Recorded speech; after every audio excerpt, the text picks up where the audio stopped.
Yo, what's up everyone? In this video, we're going to take a look at the very first Diablo 4 Sorcerer build that I made in Season 1 called Shatter and see what an updated version could look like in Season 6. This build will always be one of my favorites, and I know some of you guys enjoyed it very much, so this is basically the tuned Winterglass version for Vessel of Hatred. So I tested this in PTR a few weeks ago, but not for as long as I would have liked to, so look for updates on this one because some things may change while I test it further during the actual season. Alright, so the core idea of this build is we're using Ice Shards in combination with Iceheart Braze, Unique Pants, and Shatter to quickly freeze everything and then point blank machine gun it with Ice Shards to shatter explode it. So with Iceheart Braze, when enemies die, they have a chance to unleash a Frost Nova, and these Novas combined with our Frozen Orbs will very quickly cascade our freeze.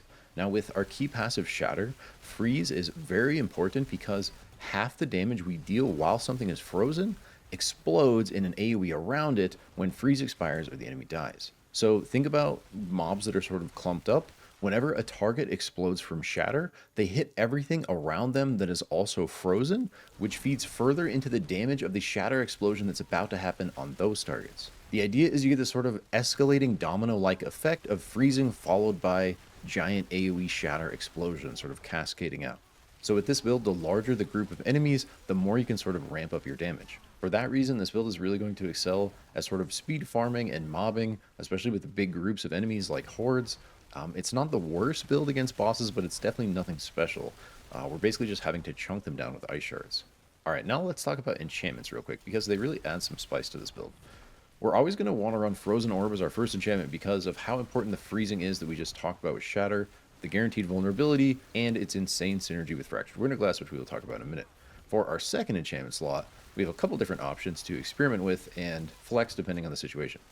One of the things I loved about the original build is that we ran Ice Shards Enchantment, which basically no builds run, but it's really cool. It basically just creates this sort of Ice Shards turret effect that automatically shoots shards out at everything frozen around you. So in this build, that automatic extra damage from the shards actually feeds a bit more into that sort of focus damage for those initial Shatter explosions.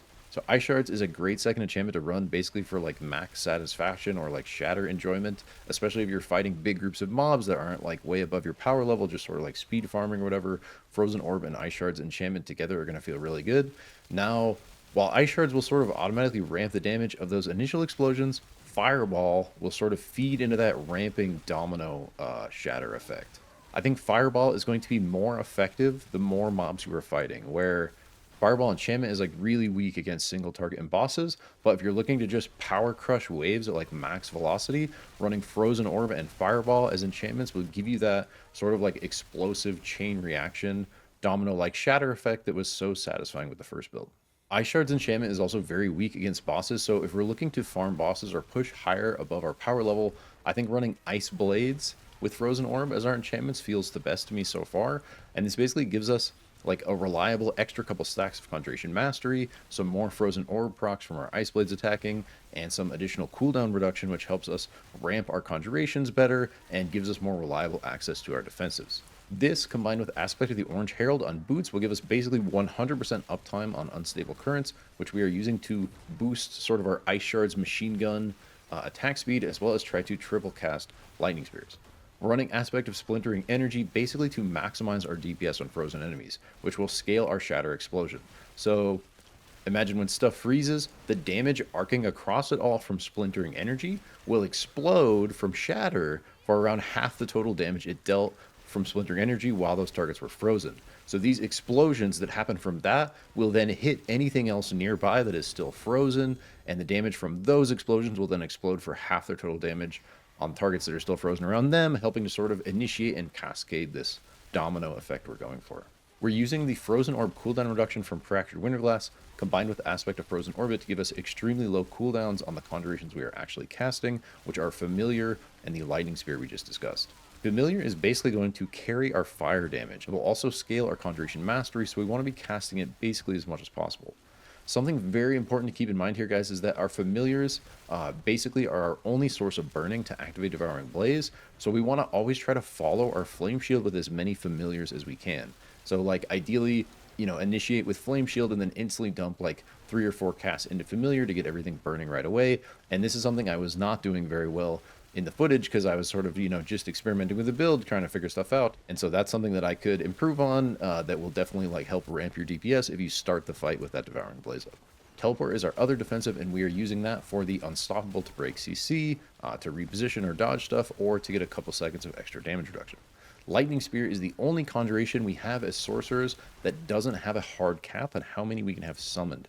So we use this to try to scale our Conjuration Mastery stacks as high as possible. I believe now with a GA greater affix on Conjuration Mastery and triple Masterwork critting it, you can get to a plus 10 ranks of Conjuration Mastery on Fractured Winterglass, which with the 3 in the skill tree gives 13% multiplicative damage, 13% move speed, and 26% mana regen per conjuration. And the cap on Conjuration Mastery is now 30 stacks, so if you can achieve 30 active conjurations with a plus 10 Conjuration Mastery Winterglass, you will be at 390% multiplicative damage, way above move speed cap, and 780% mana regeneration. In addition to all your conjurations launching frozen orbs everywhere that are freezing everything, making it vulnerable, triggering our shatters, as well as making all our conjuration cooldowns basically instant. It's a strong item, guys. Sadly, in this PTR footage, I have a very average Winterglass, so we're only accessing about half of that potential power, but in general, we're looking to scale as many conjurations as possible because all that extra multiplicative damage from Conjuration Mastery is going to scale the damage of our Shatter Explosion. So we're using our Winterglass Conjuration to scale all our damage and continuously freeze everything to encourage more shattering. I was also experimenting with a new mythic helmet in this build called Air of Perdition, and it's actually kind of insane because if you can get a GA on crit with that, you can get to a 100% crit chance cap just between that and Starless, Ring of Starless Skies. And if we can do that, that means we don't have to run Esus anymore, which in Torment 4 with this build we actually kind of need because boots are the only slot we have available to build armor if we're running Iceheart Braze with Tyrael's Might. And don't worry, guys, that's like Endgame, and I was just testing this with, like, Bist out PTR gear to see kind of like where our limits at. And so I think we're going to be able to go a lot further than what I show here with a good Winterglass and fully dialed gear, but it's going to take us a while to get to this point. I'm going to put together a non-mythic version in the build planner as well, and I definitely think this build can be ran before mythics and still be solid. If you go look at the version in Season 1, it was way before Mythics that I was running this build. And so really the main item you want to keep an eye out for is a good Fractured Winterglass. And those will be target farmable from Lord Zir still. However, if it's anything like the PTR, you might have to farm him quite a bit before you find a GA item level 800 one, because it took me a little while. And this is a bit more of a build preview video, so we're not going to really get into the details of gear or paragon because it will likely change with any updates in the new season. So I'll leave you guys with a quick showing of the exact gear, skills, and paragon I was running in this video, but be sure to save that build planner link in the description, as that is what I'm going to be updating with new information and changes to the build going forward into Season 6. And with that, I hope you enjoyed the video, and I hope that Chain Shatter has maybe piqued your interest into returning to the good old days of Ice Shards. Really hope you guys enjoy yourselves in Nahantu. I am very much looking forward to it. Can't wait to see everyone out there. And remember to take care of yourself so we can slaughter the maximum amount of evil out there together. I'll catch you in the next one. Peace.